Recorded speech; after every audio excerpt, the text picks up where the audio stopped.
Nous allons démarrer donc cette discussion. Alors d'abord, bonjour à tous et bienvenue à tous à cette discussion.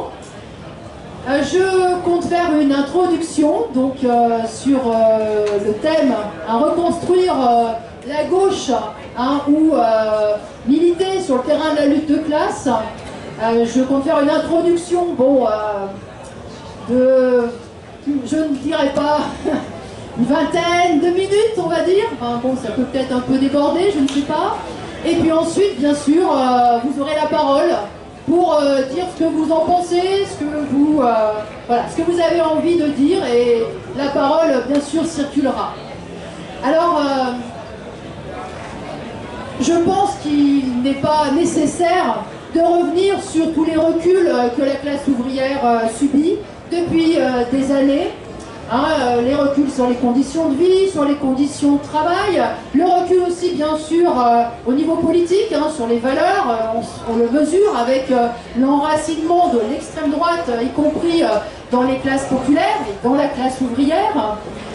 Nous mesurons aussi, je pense tous, les menaces qui pèsent sur la société, les menaces de crise économique, le sort qui est fait aux migrants, les menaces aussi sur l'environnement, et au regard de tous ces dangers, beaucoup de militants estiment que les différences entre les partis de gauche et les partis d'extrême gauche, eh bien, elles n'ont pas lieu d'être, ou en tout cas estiment que les différents partis devraient mettre ces différences, ces divergences sous le tapis, et qu'ils devraient œuvrer donc à la reconstruction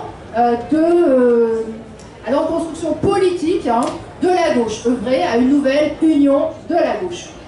Voilà, donc ces militants considèrent que les divergences qu'il y a, par exemple entre nous qui nous revendiquons du courant communiste révolutionnaire et leur parti, qu'ils soient au Parti communiste, à Génération, à la France Insoumise ou autre, eh bien, ils considèrent que ces divergences finalement sont minimes et qu'on devrait pouvoir passer dessus. En tout cas, ils ne les comprennent pas, ces divergences, ils ne les comprennent pas, et souvent d'ailleurs ils les mettent sur le compte d'un sectarisme de parti. Alors, c'est ce que nous voulons discuter aujourd'hui. Quelles sont ces divergences? Pourquoi ces divergences? Et qu'est-ce qu'il est possible de faire ou pas ensemble? D'abord, je voudrais dire que ces divergences, elles sont des divergences de fond. Ce ne sont pas des divergences de méthode ou de tactique. En réalité, ces divergences, elles ont toujours accompagné le mouvement ouvrier et en particulier le mouvement socialiste. Elles ne sont donc pas du tout circonstancielles. Ces divergences, elles opposent le courant révolutionnaire qui a pour perspective de renverser le capitalisme, c'est-à-dire de supprimer la propriété privée des moyens de production, d'exproprier la bourgeoisie par une révolution et par la prise du pouvoir politique et économique de la classe ouvrière. De l'autre côté, il y a un autre courant qui, lui, estime que l'on peut combattre les inégalités, que l'on peut combattre l'exploitation dans le cadre même du capitalisme. Un courant qui considère que le progrès social, voire le dépassement du capitalisme, la sortie du capitalisme, peut et doit se faire par l'obtention de réformes sociales et par la conquête du pouvoir politique de l'intérieur même du système. Ce courant, pendant des décennies, on l'a appelé le courant réformiste. Je dis ça d'emblée parce qu'aujourd'hui, regardez comment ce mot réforme est utilisé. Aujourd'hui, Macron nous attaque sur les retraites, il parle d'une réforme. Donc il force est de constater que la bourgeoisie et que ses représentants ont annexé ce mot réforme à chaque fois qu'ils décident d'un nouveau projet gouvernemental. Et au jour le jour, ce mot rime désormais avec des reculs pour la classe ouvrière. N'empêche que pendant des décennies, ce mot réformisme, il désignait tout un courant dans le mouvement ouvrier, un courant socialiste du mouvement ouvrier. Et parce que voilà, ces divergences, hein, elles ont toujours traversé le mouvement socialiste. Elles ont toujours opposé les militants socialistes qui se disaient révolutionnaires et ceux qui se disaient réformistes, et ça dès le début. Hein, dès que Marx a défendu la perspective du renversement du capitalisme et de la prise du pouvoir par la classe ouvrière, eh bien il y a eu des voix qui se sont opposées à lui. Je ne dis pas des voix dans le monde de la bourgeoisie, hein, je parle bien des voix venues du monde ouvrier, venues du mouvement ouvrier, hein, pour s'opposer à cette perspective-là. Bon, Marx, il a ferraillé pendant des années contre Proudhon, il a ferraillé contre Lassalle, qui était un dirigeant en Allemagne qui avait fondé une organisation, une association ouvrière, une des toutes premières associations ouvrières d'ampleur en Allemagne. Hein, et Proudhon, comme Lassalle, eux, eh bien, ils défendaient cette idée que les travailleurs pourraient s'appuyer sur l'État pour changer leurs conditions. Voilà, cette opposition entre réformistes et révolutionnaires, elle s'est cristallisée complètement dans les années 1880-1900, à la grande période de la construction des partis socialistes. Hein, dans ces partis qui ont été appelés les partis sociaux-démocrates et qui sont rassemblés dans la Seconde Internationale. Cette opposition, elle a fait s'affronter, par exemple en Allemagne, Rosa Luxembourg, Bebel, Liebknecht, Kautsky, d'un côté, au courant réformiste, hein, qui se développait dans la social-démocratie allemande et qui était mené par Bernstein. Bernstein qui prétendait pouvoir réviser le marxisme et qui prétendait finalement que le capitalisme pouvait se transformer et aller vers le socialisme. Hein, donc, d'après lui, il n'y avait plus besoin de révolution ouvrière. Cette même opposition, elle a existé aussi en France, puisqu'elle a opposé en France, dans le Parti ouvrier, des gens comme Gued et Lafargue d'un côté, et bien à Jaurès. Jaurès qui a été un des plus grands théoriciens du réformisme. Et ce combat politique entre les réformistes et les révolutionnaires, il a éclaté au grand jour en France, avec la participation au gouvernement bourgeois du premier socialiste. Hein, c'est la participation de Mitterrand au gouvernement bourgeois en 1899. Et là a éclaté toute la discussion dans le Parti ouvrier. Pour certains, c'était le cas pour Gued et pour Lafargue, Mitterrand était perdu au socialisme en entrant dans ce gouvernement bourgeois. Pour Jaurès, lui, Jaurès, lui, considérait que l'entrée de Mitterrand dans ce gouvernement était utile, avait une utilité pour les travailleurs et était même nécessaire. Voilà, alors à chaque étape, encore une fois, ces deux courants, ces deux ailes, elles se sont confrontées. À une autre époque du mouvement ouvrier, je parle là de après la Première Guerre mondiale, après qu'il y a eu, vous savez, cette politique d'union sacrée des partis socialistes qui a acté la trahison, en fait, des partis, des idées, des intérêts des travailleurs par les partis socialistes. Et bien, dans cette période-là, du mouvement ouvrier, après la guerre, la Première Guerre mondiale, cette opposition, elle s'est cristallisée, enfin la ligne de fracture, elle est passée par la fondation des tout jeunes partis communistes qui, eux, se revendiquaient de la révolution russe. Le Parti communiste, lui, a été le parti révolutionnaire de ces années d'après-guerre. Alors, il a mené une politique révolutionnaire pendant un temps assez court, parce qu'à partir du moment où Staline a pris le pouvoir en Union soviétique, eh bien, il a mis la main sur les partis communistes et puis il s'en est servi. Il s'en est servi pour mener la politique de la bureaucratie soviétique. Et puis finalement, il a jeté les partis communistes dans les bras de la bourgeoisie, et dans la politique réformiste, voire même contre-révolutionnaire, que je pourrais éventuellement développer si vous le souhaitez après dans le débat. Staline est mort depuis longtemps, mais le Parti communiste n'est jamais revenu à ces idées qu'il défendait lors de sa naissance et lors de sa formation. Il est resté un parti un parti réformiste. Voilà, alors j'ai fait un long retour dans l'histoire parce que je voulais dire que le mouvement socialiste ne s'est jamais résumé en un seul parti, en un seul dirigeant. Il n'y a jamais eu, un parti, tous les travailleurs alignés comme un seul homme derrière un dirigeant. Encore une fois, ce sont deux courants, deux ailes, deux tendances, les tendances réformistes et révolutionnaires qui ont toujours divisé le mouvement ouvrier, le mouvement socialiste. Alors ce mouvement, ce courant réformiste, il a beaucoup de variantes, beaucoup de nuances, y compris parmi les dirigeants réformistes. Il y en avait qui niaient la lutte de classe, qui niaient l'exploitation. C'était pas le cas de tous. Par contre, le fond et la conclusion politique, c'est toujours la même. C'est l'idée qu'il faut partir à la conquête du pouvoir de l'intérieur même du système. Voilà. Par les élections, qu'il faut réaliser des réformes sociales et que c'est en entassant le maximum de réformes sociales qu'on irait vers le socialisme. Alors cette politique, elle a été formulée le mieux finalement par Jaurès. Et là je voudrais quand même m'arrêter un peu sur Jaurès parce que on est à la fête de l'Humanité. Jaurès est le fondateur du journal L'Humanité en 1905. Et évidemment, cette fête, elle se déroule, y compris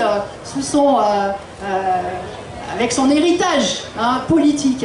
Alors, Jaurès, c'était un militant. Alors il était bien sûr issu des milieux plutôt bourgeois, c'était un intellectuel, mais c'était un militant socialiste, vraiment socialiste dans le plein sens du terme. C'est-à-dire que Jaurès, il aspirait à la suppression de la propriété privée des moyens de production. Il aspirait à la fin, au renversement du capitalisme. Jaurès, il voulait la collectivisation des moyens de production. Il voulait que la classe ouvrière accède au pouvoir. C'était un socialiste, vraiment un vrai socialiste, dans le plein sens du terme. Et il a mis toutes ses forces, tout son talent à organiser la classe ouvrière, à essayer effectivement de la rassembler derrière cette perspective-là. Et en même temps, il défendait des perspectives réformistes. Lui, il considérait que les réformes sociales et démocratiques, elles avaient une vertu, la vertu d'introduire du socialisme à l'intérieur du capitalisme. Si je reprends les termes de l'époque, certains disaient qu'avec ces réformes sociales, finalement on semait les germes du communisme en terre capitaliste. Et que finalement, graduellement, de réforme en réforme, plus on faisait de services publics, plus il y avait d'assurance sociale, plus on développait la gestion démocratique, plus on allait vers le socialisme.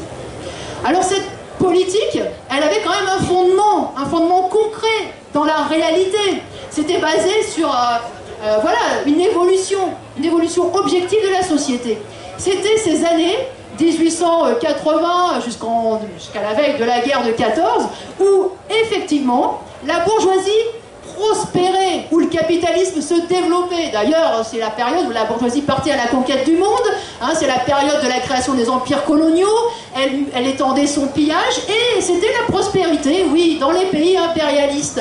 Une prospérité telle que la bourgeoisie, sous la pression de la classe ouvrière, a cédé un certain nombre de progrès, d'avancées, de réformes sociales. C'est toute une période où, effectivement, il y a eu des réformes. Des réformes pour limiter le travail des enfants, des réformes pour limiter le temps de travail. Ça a été la première fois qu'à l'Assemblée, qu'au Parlement, s'est discuté une loi sur les retraites. Donc c'était une période où, effectivement, une fraction de la classe ouvrière voyait qu'elle vivait mieux. Voyait que finalement, le capitalisme se développant, l'enrichissement rejaillissait, y compris sur la classe ouvrière. Donc ce raisonnement de dire, finalement, la courbe, elle est ascendante. plus ça va, mieux on vit. Ou en tout cas, plus de travailleurs accèdent à une vie meilleure. Et bien finalement, il suffit de continuer sur la même lancée. Il suffit de faire grossir les syndicats, il suffit d'avoir des partis ouvriers de plus en plus forts, de plus en plus gros, de plus en plus présents dans les élections, il suffit d'arracher des municipalités, il suffit d'aller vers plus de nationalisation et finalement, ben voilà, on allait y arriver comme ça. Donc ce réformisme, vous voyez, il avait vraiment une base objective.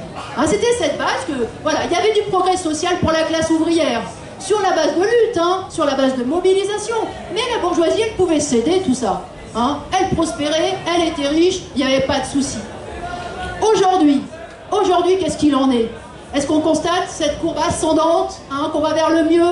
C'est tout le contraire. Quand on regarde ce qui se passe aujourd'hui, on est en train de plonger d'élection en élection, de gouvernement en gouvernement. Eh bien, il y a moins de droits pour les travailleurs. Il y a moins de droits, la vie, elle est plus dure. Il y a moins de droits pour les chômeurs, moins pour les retraités, moins de possibilités même de s'exprimer, de s'organiser, de manifester.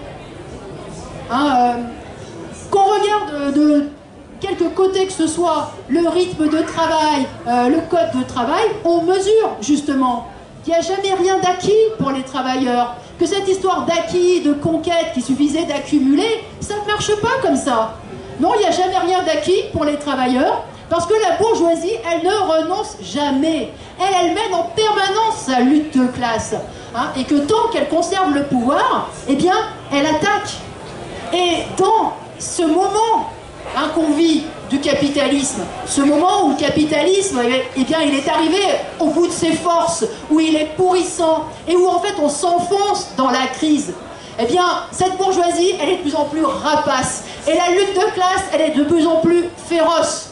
Et le problème pour nous travailleurs, c'est même pas de se battre pour avoir plus de droits, c'est de réussir à se battre pour qu'on ne nous en enlève pas.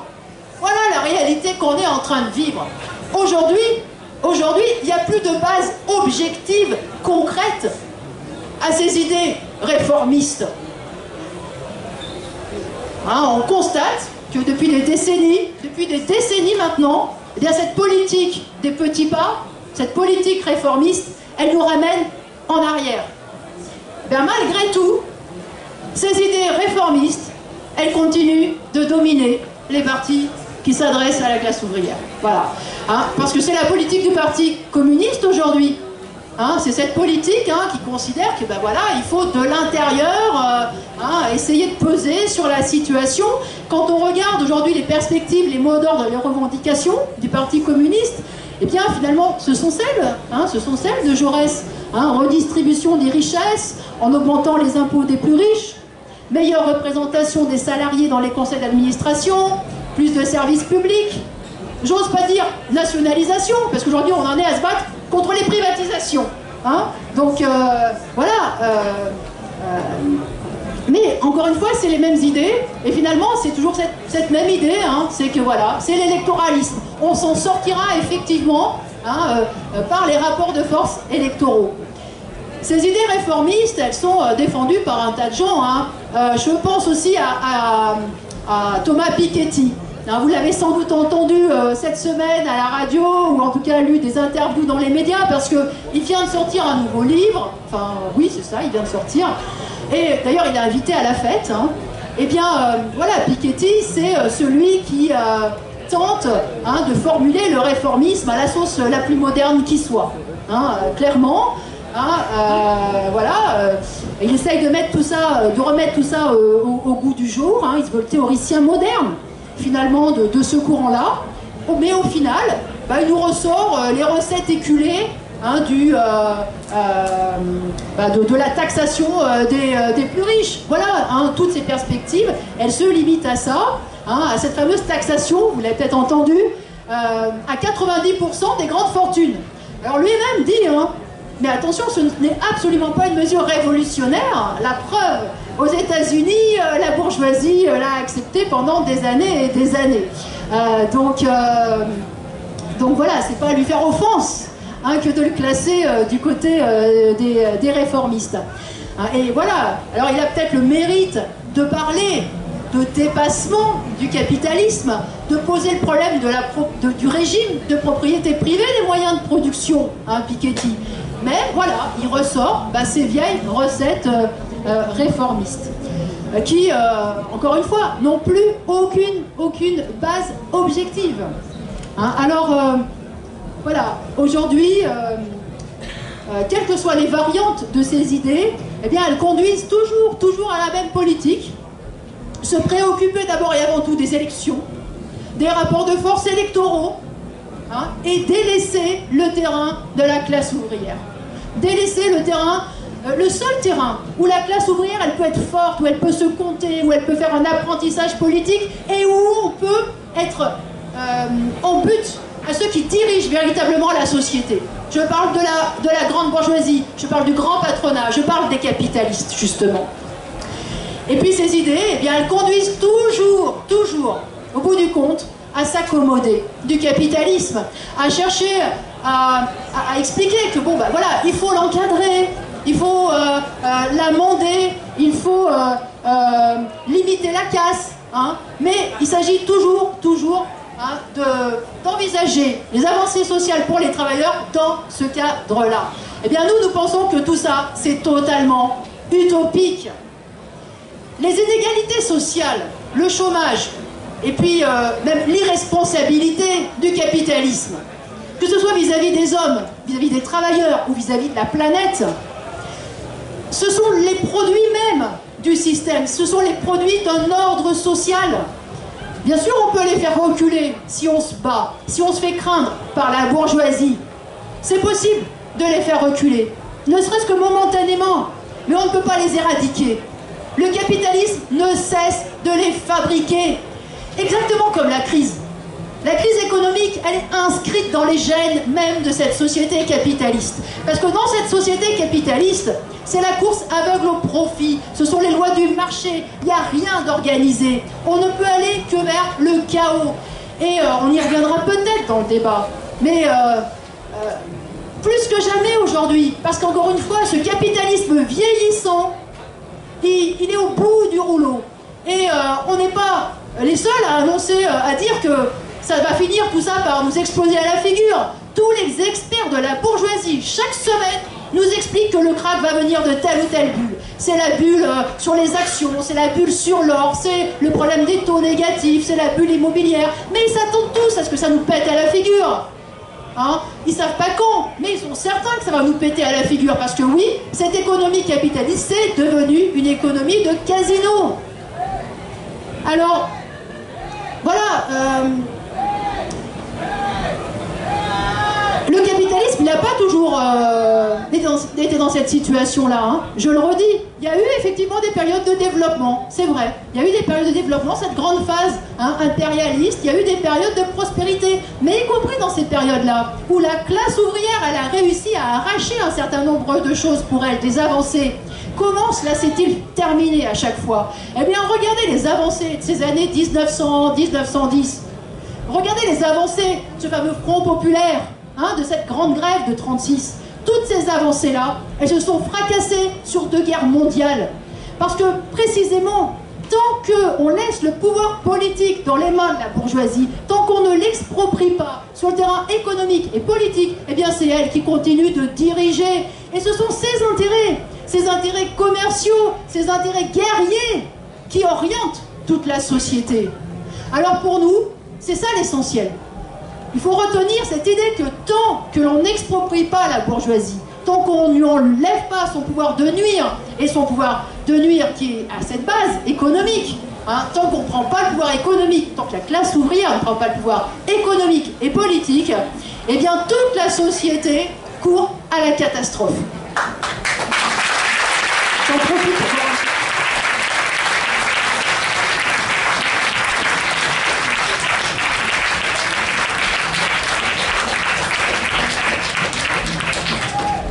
Vous voyez, en ce moment, il y a un sentiment d'urgence vis-à-vis de la crise écologique. Bon, il faut dire que les médias, ils font tout pour. Bon, mais tant mieux qu'il y ait ce sentiment d'urgence. Mais ce sentiment d'urgence, il faut l'avoir aussi vis-à-vis de la situation économique, vis-à-vis du capitalisme. Cette urgence, il faut l'avoir et il faut la ressentir. Oui, il y a urgence à renverser le capitalisme et à enlever à la bourgeoisie ses capacités de nuire et de nous emmener à la catastrophe. Et encore une fois, cette catastrophe, elle est économique, elle est sociale, elle est environnementale, parce qu'en réalité, tout est lié. Et vous voyez comment, par rapport à cette perspective-là, ramener tous les problèmes à Macron, au gouvernement, à la nécessité de se débarrasser de Macron, est complètement dérisoire. C'est complètement dérisoire. Voilà, la question, c'est pas tel ou tel gouvernement, c'est pas tel ou tel homme qui accède au pouvoir. Hein, le problème, c'est à quelle loi économique il se soumet, à quelle classe sociale il se soumet. C'est ça le problème. Alors, voilà sur quoi sont fondées nos conceptions révolutionnaires. Et nous pensons que la force qui permettra de changer la société, qui donnera l'impulsion et cette possibilité-là, qui ouvrira des portes, eh bien, c'est la classe ouvrière en révolte. La classe ouvrière en révolte est la classe ouvrière consciente de ses forces, consciente de ses capacités de renverser la bourgeoisie et de prendre elle-même le pouvoir.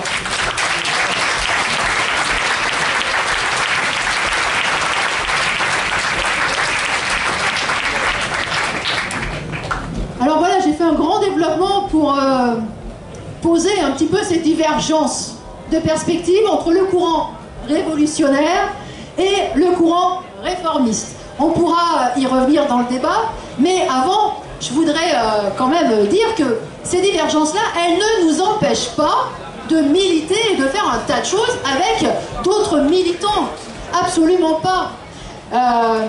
Que ce soit dans le monde du travail, dans les entreprises, dans les quartiers populaires, le Parti communiste, par exemple, c'est pas par exemple, mais c'est le Parti communiste, c'est lui qui compte le plus de militants.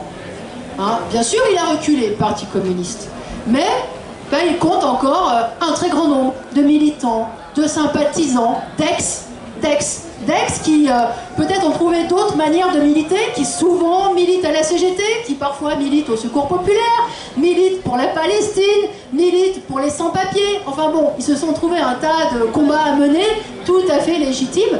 Ce sont des ex du Parti communiste, mais qui sont de cœur avec lui. Donc oui, c'est encore le courant qui est le plus implanté dans la classe ouvrière. Et qui compte le plus de gens qui sont liés aux classes populaires, liés à la classe ouvrière, et qui sont attachés à ces luttes, qui sont attachés à ce que les travailleurs représentent. Et beaucoup, par exemple, regrettent, vous savez, Georges Marchais. Quand on discute avec certains d'entre eux, ils disent « Ah ouais, mais Georges Marchais, quand même, c'était autre chose. » Il regrette son franc-parler, il regrette, y compris sa personnalité, qui donnait un ton prolétarien. C'est vrai, déjà à cette période-là, le PC était complètement englué dans sa politique réformiste, et puis Georges Marchais, il a une responsabilité ô combien grande dans le fait que le PC s'est jeté dans les bras du PS, s'est mis à la remorque du PS, et finalement a assumé, y compris le discrédit de la gauche au pouvoir et de l'union de la gauche. N'empêche que Marchais, il avait ces intonations-là, lutte de classe. Quand on entend Marchais, c'était la bourgeoisie d'un côté et les travailleurs de l'autre. C'est ça aussi Marchais. Eh bien, cette nostalgie qui existe dans un certain milieu des militants, eh bien, elle est la preuve de leur attachement, justement, à la classe ouvrière, à la lutte de classe. Et c'est précisément le terrain que nous pensons être essentiel. Donc, effectivement, avec tous ces militants qui veulent militer sur ce terrain-là, oui, bien sûr, nous avons un tas de choses à faire avec eux.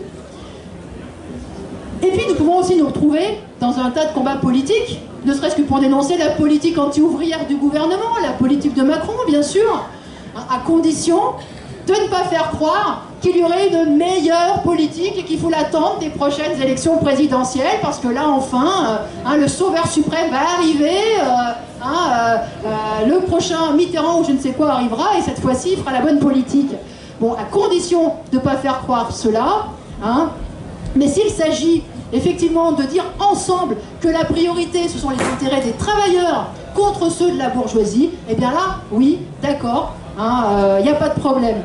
Voilà, et puis de fait, nous menons déjà un tas de luttes ensemble.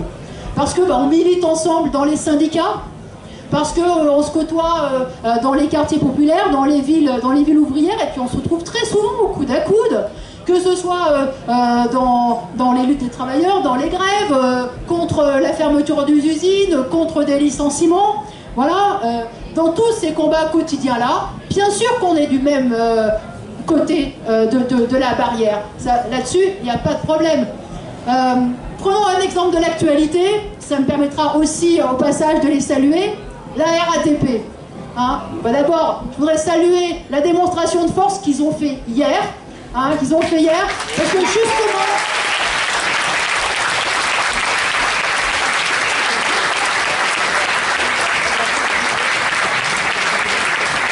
C'est quelque chose de très important, parce que, alors qu'aujourd'hui, il y a de plus en plus de militants, ou en tout cas, voilà, des nôtres qui estiment qu'il ne se passera plus rien du côté de la classe ouvrière. D'ailleurs, ils nous disent, regardez, il y a eu les gilets jaunes, et pendant les gilets jaunes, il ne s'est rien passé dans les entreprises. On a beaucoup entendu ça. Donc, cette idée qu'il ne se passera plus rien du côté de la classe ouvrière, que tout ça c'est foutu, etc., là, on voit que c'est pas ça. C'est pas ça. Que les travailleurs, ils sont tout à fait capables de se défendre quand ils en ont l'envie, quand ils en ont l'énergie, et que non seulement ils en sont capables, mais ils recèlent une force qui est phénoménale. Parce que là, vous voyez, il s'agit que d'un secteur de la classe ouvrière, un petit secteur en réalité de la classe ouvrière. Eh bien, regardez comment un secteur de la classe ouvrière, il peut bloquer toute la société. Alors imaginez la classe ouvrière en branle collectivement, eh bien c'est une force irrésistible. Une force que le pouvoir, effectivement, craint, redoute au plus haut point. Le pouvoir et bien sûr aussi le grand patronat. Alors voilà ce que cette grève, ce premier jour de grève montre. Bien sûr, on le sait tous, et je pense aussi que d'ailleurs les salariés, les travailleurs de la RATP le savent, pour faire reculer le gouvernement sur une telle réforme, il va falloir que ce mouvement il se développe, et que ça soit l'affaire effectivement de tous les travailleurs. Donc il y a tout un boulot aussi à faire, pour dire que justement d'autres fractions du monde du travail se mettent en branle. Suivent cette direction donnée par les travailleurs de la RATP. Et nous, les luttes ouvrières, on fera tout, bien sûr, dans ce sens-là. Il y a, vous savez, une journée qui est proposée le 24 septembre par la CGT, c'est mardi 24 septembre, une journée de grève et de manifestation. Eh bien, voilà, ça sera la possibilité, effectivement, que l'ensemble des travailleurs s'expriment et montrent son opposition résolue à cette nouvelle attaque des travailleurs. Et c'est typiquement un combat que nous, militants de lutte ouvrière, nous allons mener. Mais nous savons pertinemment que des militants du PC, de la France Insoumise, peut-être et des militants, bien sûr, de la CGT, un tas de militants vont mener. De ce point de vue-là, voilà, on va ramer absolument dans le même sens. On va aller dans le même sens. Alors, voilà. Donc, de fait, il y a un tas de choses qu'on peut faire ensemble, mais clairement, pour nous, l'action commune sur le terrain de classe, ça ne signifie pas l'unité politique. L'unité des travailleurs pour leurs intérêts sur leur terrain, très bien, pas de problème, c'est même décisif en réalité pour gagner. Dans une grève, si les travailleurs sont divisés, eh bien ils sont affaiblis, ils ne peuvent pas gagner. Donc oui, l'unité des travailleurs dans les luttes, pas de problème, on est 1000 fois pour. Mais l'unité politique, qui consisterait à être suiviste et à abandonner nos perspectives révolutionnaires pour une politique réformiste, pas d'accord. L'unité politique qui conduirait à tous s'aligner derrière une énième union de la gauche, pas d'accord, parce que c'est précisément cette politique qui a amené la classe ouvrière à l'impasse, qui a démoralisé plusieurs générations de militants et qui laisse aujourd'hui la classe ouvrière dans cet état de désorientation politique.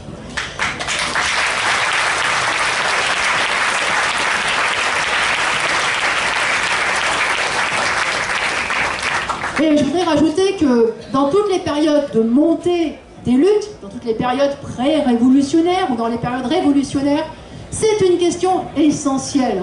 Parce que cette unité politique elle a toujours été un piège et elle a toujours conduit à l'abandon de la politique révolutionnaire et à l'enterrement, en fait, à l'enterrement des luttes. Voilà. Et puis, je voulais aussi dire que le fait de se retrouver ensemble et de se battre au coude à coude, sur un tas de choses, dans un tas de domaines, ça ne suppose pas de taire nos divergences. Les divergences, elles restent, elles sont entières. Et d'ailleurs, elles ont des conséquences concrètes, y compris, souvent, dans la manière même de mener les luttes. Nous, révolutionnaires, nous pensons que les luttes, les grèves, la moindre grève, elle doit être menée par les grévistes eux-mêmes, par les travailleurs eux-mêmes. C'est à eux de s'organiser, c'est à eux de discuter ensemble de l'avenir de leur mouvement, de prendre le mouvement en main. Voilà. Et souvent, dans cette orientation-là, eh bien, on doit bagarrer. La plupart du temps, il faut bagarrer contre des bureaucraties syndicales, contre des dirigeants qui s'estiment être les représentants de droit des travailleurs, et qui considèrent que c'est à eux de décider des conditions de la grève, de décider des jours, de décider des appels, de décider, y compris d'aller négocier. Nous, on n'est pas d'accord avec ça.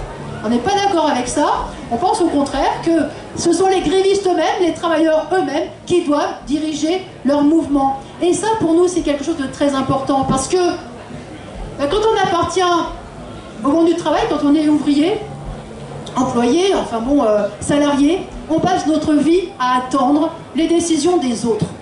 Notre vie à attendre les décisions d'un patron. Notre vie à attendre le coup de téléphone de l'agence d'intérim. Notre vie à attendre ce que va décider, ce que va nous concocter le gouvernement. Voilà, on passe nos vies à attendre et à être soumis à ce que d'autres décident pour nous. Eh bien, quand dans les luttes, quand les travailleurs se battent, ils réalisent qu'ils peuvent eux-mêmes décider pour eux, qu'ils peuvent diriger, qu'ils en sont tout à fait capables, que collectivement ils peuvent prendre des initiatives, un tas d'initiatives, eh bien c'est déjà quelque chose de formidable. Nous on pense que c'est déjà l'apprentissage. D'ailleurs, c'est le seul vrai apprentissage politique qu'il est donné de faire aux travailleurs. Justement, cet apprentissage dans les luttes, parce qu'il n'y a que dans ces luttes-là que le travailleur s'émancipe, se libère de la soumission au patronat et au gouvernement. Donc voilà, dans ces luttes, on a cette préoccupation-là. Toujours, le maximum d'implication des travailleurs, des âgés, la discussion la plus étendue, on vote collectivement.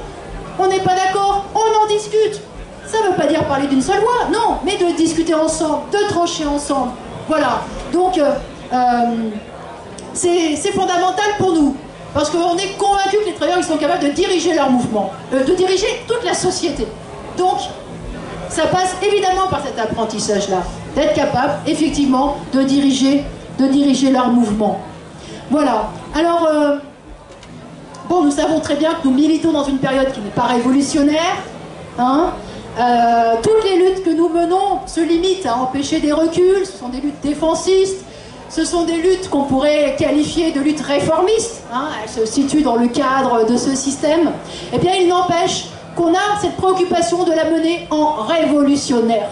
Les luttes qu'on mène, que ce soit des luttes électorales, que ce soit des luttes sociales, pour nous, ça doit être l'occasion d'élever la conscience politique, la conscience de classe des travailleurs. Cette conscience que non seulement ils sont opposés, leurs intérêts sont opposés à ceux de la bourgeoisie, mais cette conscience qu'ils sont capables eux-mêmes de diriger, de diriger la société. Voilà. Donc, et pour nous, y compris, parce que là je reviens un petit peu en arrière, mais pour nous, ce qui se passe dans une lutte, la façon dont les travailleurs l'ont vécu, la façon dont ils se sont impliqués dans cette lutte, eh bien c'est tout aussi important, c'est tout aussi essentiel, et des fois plus même que le résultat de la lutte.